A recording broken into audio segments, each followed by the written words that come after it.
I'm Michelle Pini from Independent Australia, and not many rallies manage to unify rather than divide. But here now at Melbourne Town Hall, organisers, volunteers and prominent speakers are coming together for such a cause. John, back to you. So, one of the things that struck me as rather strange was that Peter Grester, who is also found himself imprisoned, has gone to great lengths as well to say that Julian is not a proper journalist and so should not be afforded the same rights and protections as other journalists. And yet Assange and WikiLeaks and its journalists have received many awards, which would indicate the opposite is true. Now, I'm just going to quickly read through these in case anybody has any doubts about Julian's credibility as a journalist and WikiLeaks. So, the Economist New Media Award, the Amnesty New Media Award, the Sam Adams Award for Integrity, the National Union of Journalists Journalist of the Year, the Sydney Peace Foundation Gold Medal, the Martha Gellhorn Prize for Journalism, the Blaine Kerner Award for Best Communicator, the Voltaire Award for Free Speech, the International Piero Passetti Journalism Prize of the National Union of Italian Journalists, the Jose Cuso Press Freedom Award, the Privacy International Hero of Privacy, the Global Exchange Human Rights People's Choice Award, the Yoko Ono Lennon Courage Award for the Arts, the Brazilian Press Association Human Rights Award, the Kazakhstan Union of Journalists Top Prize, and the Walkley Award for the most outstanding contributions to journalism. Who's this? It's Michelle. Michelle Pini. You're newly appointed Independent Australia Managing Editor. Oh, yes, Michelle, yes. Welcome to IA Talks. I'm Michelle Pini, coming to you from beautiful downtown Melbourne. And I'm Dave Donovan, founder and director of Independent Australia, coming here from even more beautiful Surfers Paradise. Well, it's subjective really, isn't it? I'm not sure. How would you know whether Melbourne's beautiful? You haven't been out for 9 months. That's a good point. It's a very, very good point. I feel almost grief-stricken. Like the ABC to me is like, we say Auntie ABC, it's such a big friend. And they say that, the quality of your thinking is determined by the 5 people you spend the most time with, and I spent a lot of time. I'm passionate about that kind of content and depth which you would never get in a commercial broadcaster. And you don't like bloody ads, do you? So that's the reason I'm here, and I hope I can talk about those sort of things like science and children and Aboriginal issues and regions and the emergency services and all of the things the ABC does. And Welcome to the very first episode of Between You and Me. My name is Michelle Pini, and we will be discussing all things media, plus a little bit of politics today with a media legend. Here with me is former editor of The Age and current director of Inside PR. Thank you for joining me, Mike Smith. Thank you very much, Michelle. Lovely to be here with you. So, Mike, just so our listeners can find out a little bit more about you, tell me a little bit about your background.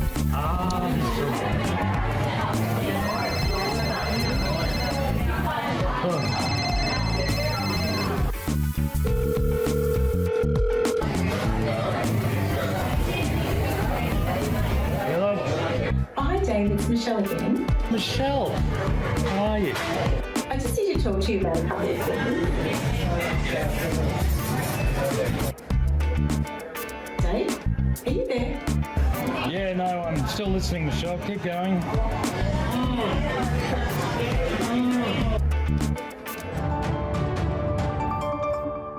I work as Managing Editor for Independent Australia, a position I consider myself privileged to hold, and I truly love my job. Like Stephen King, I also believe most people have at least some talent as writers or storytellers, which is lucky since as a child I was convinced I was especially talented as a storyteller and would be a famous writer. True, this was encouraged by the adults around me, and especially by my father, who was himself a gifted storyteller, though you would never have heard of him. In fact, I was secretly confident this would likely happen before I finished high school, particularly after a book I wrote about space travel and aliens in grade 5 won a Book of the Year competition. Of course, it was only a local primary school competition for which I was presented with a medal by the local mayor as the grand prize. The homemade book was never published, but it was on display at the school. I think it was still on exhibit as we moved a few months later. Sadly, its current whereabouts remain unknown. In my teens, I decided journalist had a nice ring to it, and I still wanted to be rich and famous besides.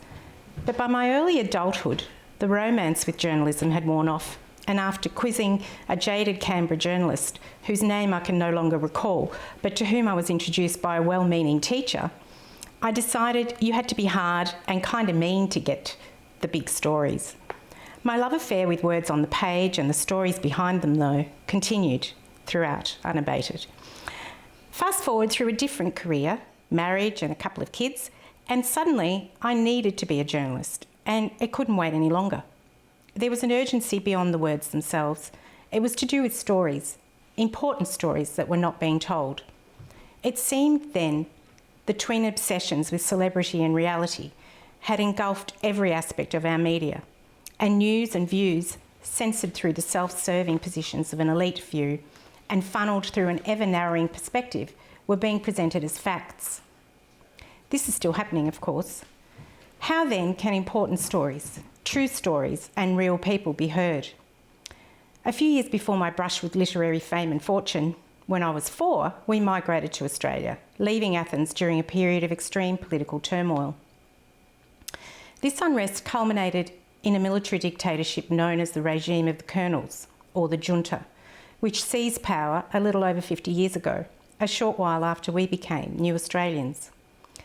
This regime pillaged, oppressed and suppressed the voice of the people for 7 years. It did so in the birthplace of democracy, seemingly unnoticed by the rest of the modern world.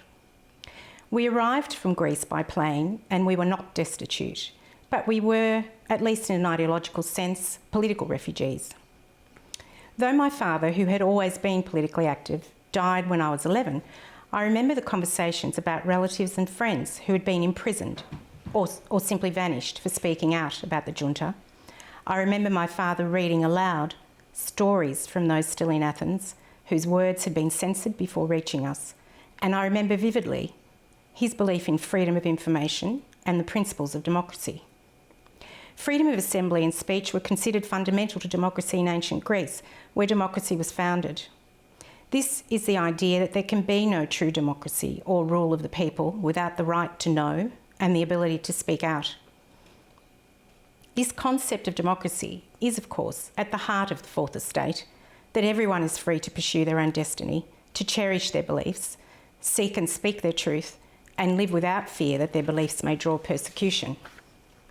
This notion of freedom of speech and freedom to share ideas is not only integral to the existence of democracy, it is an essential human right. The ability of common people to speak and be heard, the right of storytellers to uncover the truth, and the power of truth seekers to dig below the surface and expose the areas that need attention, then, is what media is for. The Fourth Estate is the mechanism by which governments and powerful corporations are meant to be held to account. It is at the core of what it means to be free, and it should be a right we all strive to uphold and defend. Even when I have not been consciously aware, this core belief about freedom has been a common thread throughout my life. And of course, whether or not you share this view, it is also a common thread affecting all of yours. In recent history, when democracy has been under threat, the burning of books and persecution of learned people during forced invasions is testament to the importance of information to transform fear and unite people in the common goal of freedom.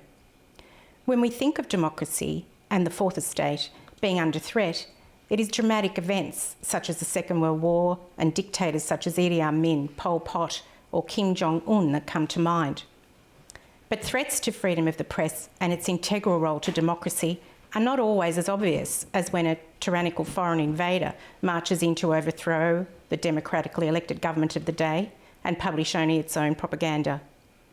If you look at Australia's media landscape today, it is easy to assume that we enjoy a level of freedom that the forefathers of democracy foresaw, that the facts are reported without fear or favour, and that the wishes of the majority are heard.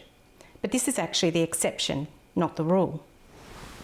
I left my storytelling past behind when I finished uni as an undergraduate, taking a roundabout path into the wine industry, where I marketed and distributed many high-profile wines over a long and well-paid career, and where my departure is still met with incredulous looks and questions which barely disguise people's disbelief.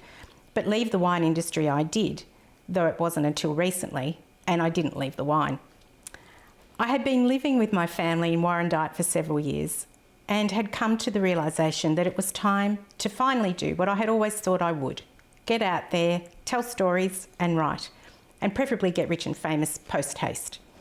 It was not a fully formed plan, and possibly more than a little frivolous, given the wine industry boom and the rapid decline in the journalism business model at the time. Nonetheless, I enrolled in a Masters of Communication to hone what I hoped might become my craft, and a little while later, I rang the editor of the Warrendight Diary, Cliff Green, and offered my services, armed with a story I had written for my course. "Well, it would preferably be less flowery," said Cliff, ever one to mince words, "but it had promise, and so when could I start? Oh, and could I also sub-edit the sports section?" High praise indeed, and since the reporting role was unpaid, it was also a far cry from my early childhood delusions of writing fame and grandeur, but it was a start. The Warrendight Diary was founded by screenwriter Cliff Green in 1970.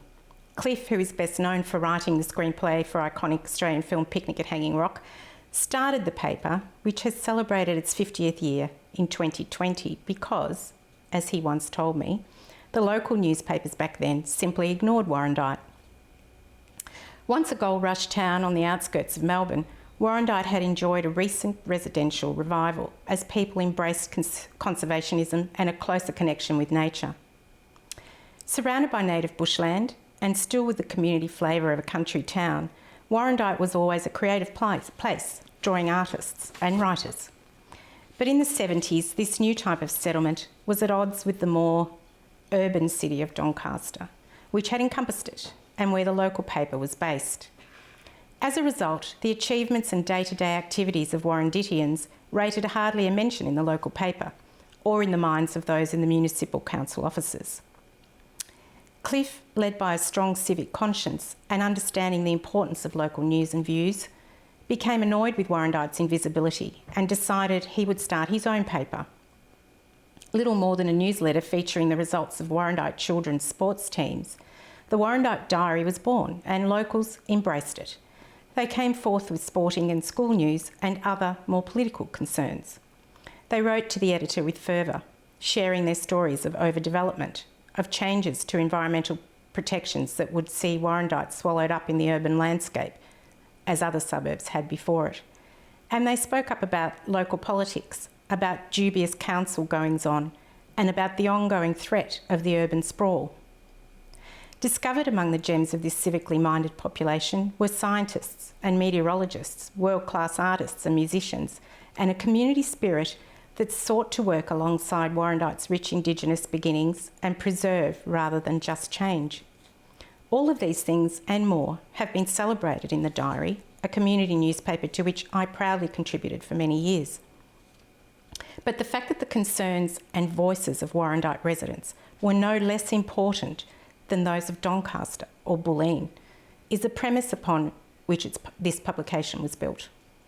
Like most Warrendight Diary reporters at the time, when I started as a contributor, I was swiftly dispatched to cover cutting-edge local news and happenings, such as the local primary school's tour of local mines and the CFA's latest fundraiser. But I was hooked, and I was discovering the essence of reporting. I was out there getting the stories from my community members and enabling their voices and their concerns to be heard. Over 7 years contributing to the Diary, I also worked as feature writer, sub-editor and project manager. From Cliff, who demonstrated often through swift and brutal editing measures, I also learned the value of economy in writing. And it is from the Diary that I learned the power of an independent community voice, even that of a small community like Warrendight. This was brought home to me on many occasions. One such occasion concerned the plight of just one Warrendight street and a council's desire to impose a special rates and charges levy to cover stormwater drainage works. For many residents who were predominantly pensioners, the thousands of dollars this would incur over and above their rates would likely cause unavoidable hardship. As with previous undesirable bureaucratic matters, such as the comical but expensive bus shelter redevelopments, which saw the shelters removed and rebuilt at least 4 times, from memory, the Diary's coverage of the stormwater issue became a thorn in the side of the local council officers. I was summoned to a meeting, ostensibly to be updated on the planned works. The meeting consisted of 3 administrative heavyweights, armed with lots of impressive plans and indecipherable calculations, presenting their case in excruciating detail. The performance was, it seemed, designed to intimidate and, of course, influence how the issue was reported. As the Diary strove to tell the whole story, however, it became increasingly evident, especially after one councillor found a cheaper and more environmentally friendly engineering solution, only to be ignored, that the decision to impose these additional costs was more to do with a stubborn commitment to bureaucracy rather than any supposed efficiency of the planned works. The Diary story reflected this. The next day I received a call from the council media officer at the time, who was incensed that I did not, as he put it, report what they told me to report. I replied that it was not my job to report what they told me, it was my job to report all the facts, which in this case did not support their solution, which was expensive, would negatively impact the environment and create financial hardship for the residents.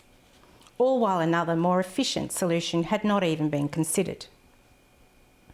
The levy was eventually abandoned, and it is fair to say the Diary coverage played a part in this. Certainly, it provided a case study in the importance of independence in media for me. While studying for my Masters of Communication, I undertook an internship at Independent Australia. This soon led to part-time work as a sub-editor and eventually, after several steps in between, to my current role as managing editor. Independent Australia, or IA as it is known, is a national, proudly progressive news journal. Though it is mostly an online publication, it also produces magazines and books.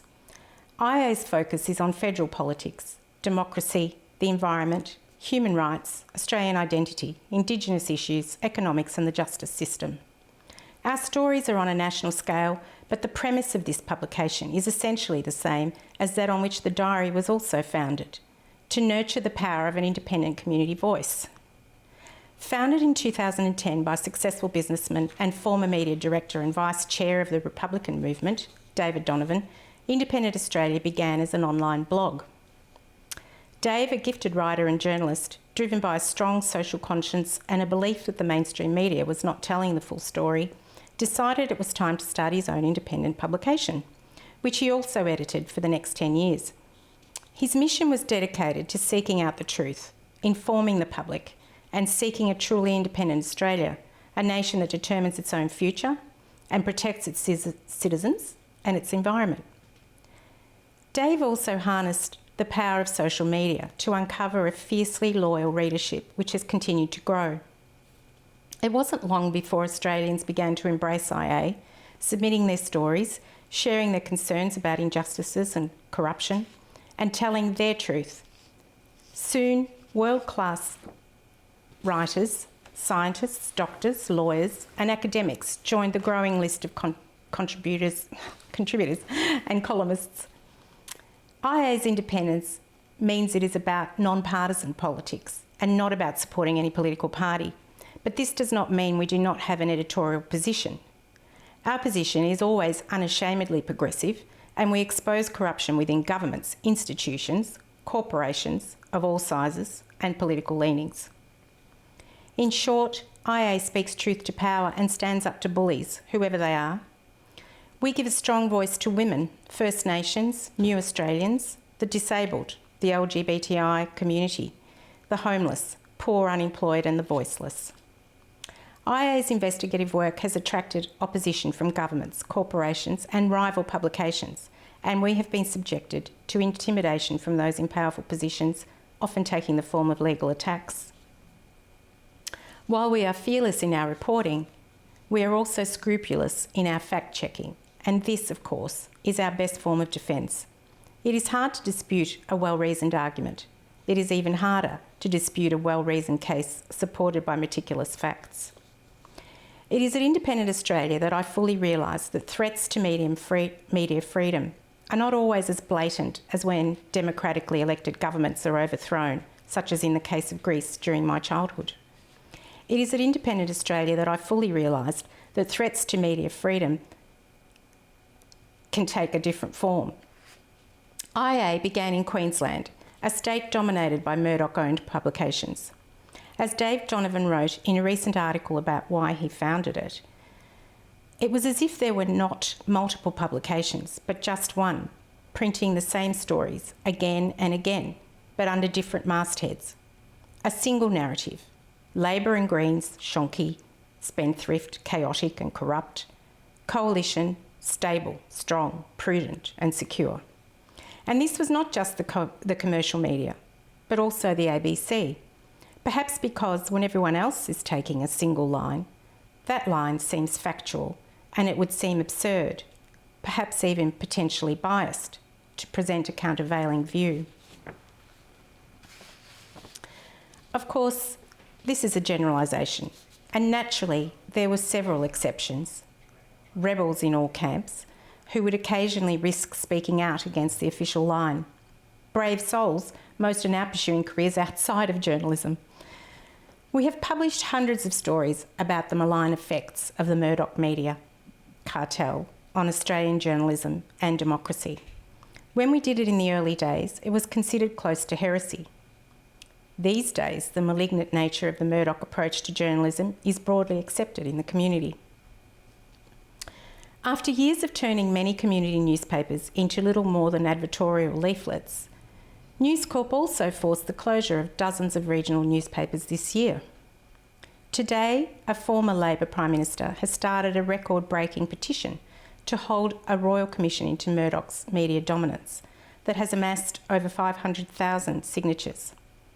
This call for a long overdue inquiry has been joined by former leaders from the Conservative side of politics, as well as from concerned citizens of every political flavour. Whatever your politics, what is indisputable is that one major corporation currently dominates Australia's media landscape, and this means that it also controls the narrative. Whatever your politics, this is a fact. While we have such a concentration of political discourse, this is not a media landscape that is committed to the democratic principle of freedom of information. Independent Australia continues to present a progressive worldview and reports news without needing to placate vested interests or adhere to any predetermined agenda. It remains fiercely independent and unapologetically progressive. And from its humble beginnings, it has grown substantially since David Donovan began publishing from his back room, now attracting between 600,000 and 950,000 unique views each month. It is at Independent Australia that I truly appreciated the power of the voices of the wider Australian community, and that the stories of those from Warrendight, or the homeless, or the stateless, are just as important as those of the powerful or the famous. Over its 10-year history, David has taken IA where other publications fear to tread and publish stories that they overlook, because it is telling the story that matters. It is from him that I learned the worth of journalism without fear or favour, as well as the importance of treading lightly when handling stories of others, so that their voices are not lost and their stories are allowed to shine. And it is here that I have realised that I had been wrong. You don't need to be kind of mean to get the important stories. The opposite is true. You need to have an open mind and compassion in your heart. You need to have a commitment to truth-telling, and mostly a desire to enable community voices and important stories from wherever they hail. I'm so proud to be part of an organisation that does not balk at uncovering the truth, that does not shy away from controversy, that instead serves up truth to power. As Managing Editor of Independent Australia, I see myself as one of the guardians of that most essential democratic element, the right to know and be heard. Independent Australia actually stands for something. The clue is in the name. There is freedom in telling it like it is, in not kowtowing to politicians, to corporations, or to media barons. And it has survived and thrived because of this ethos. The community publications represented here today share this story of survival. You have endured in the face of unrivalled media concentration and despite the closures of so many others. The voices of your communities continue to be heard in your pages and on your websites. Well done to each and every one of you. As independent publishers, we are all in a unique position to seek truth and important stories in the interests of freedom of knowledge and a free society. This is our responsibility. It is our right. I consider this to be real journalism, and it's important, more important than ever. Thank you.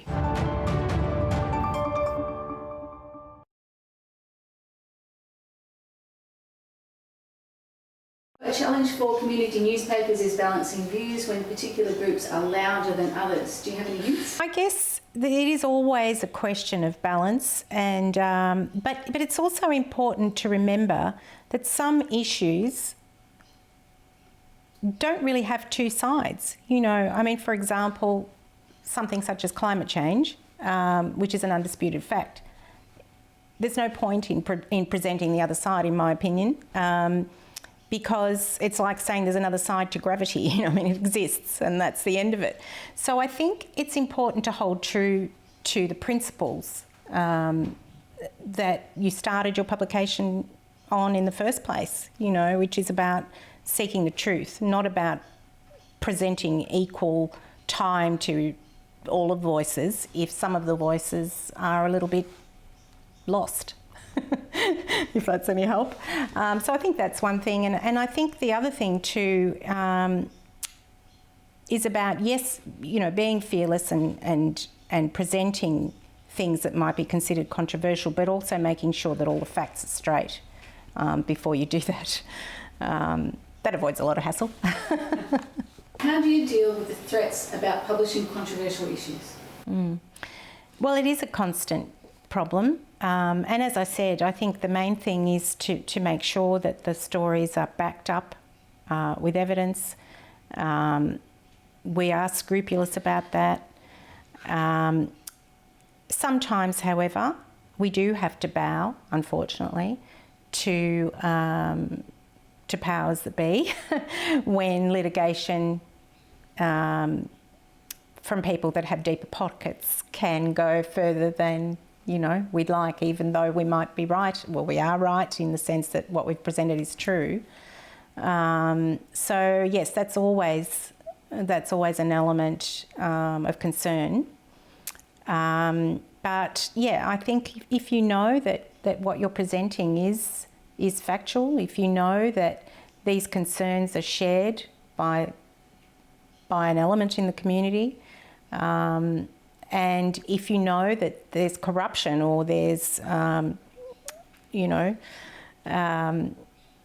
powers that be that are trying to lead the story in a predetermined direction, then I think it's important to keep going as long as possible. Is there a particular favourite story you've covered? There's been a lot, and you know, some of them are not about or don't involve anybody that you would have heard of, but I think the story concerning the plight of our refugees in Australia has been one that has really touched me and one that we've been committed to.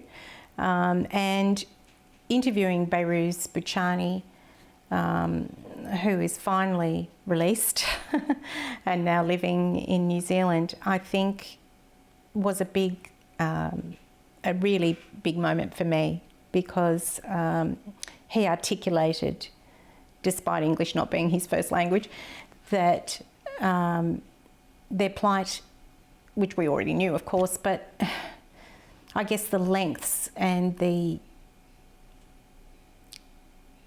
deep troubles that they were subjected to, torture really, And that was when I say favourite, it was a very important story for me personally as well. What is your view of Twitter, and do you use it? Twitter and Facebook really were the tools that Dave Donovan initially employed to build our following, and we have a fiercely loyal following on social media, what we like to call it a bit of a tribe really, and this has grown exponentially over the 10 years.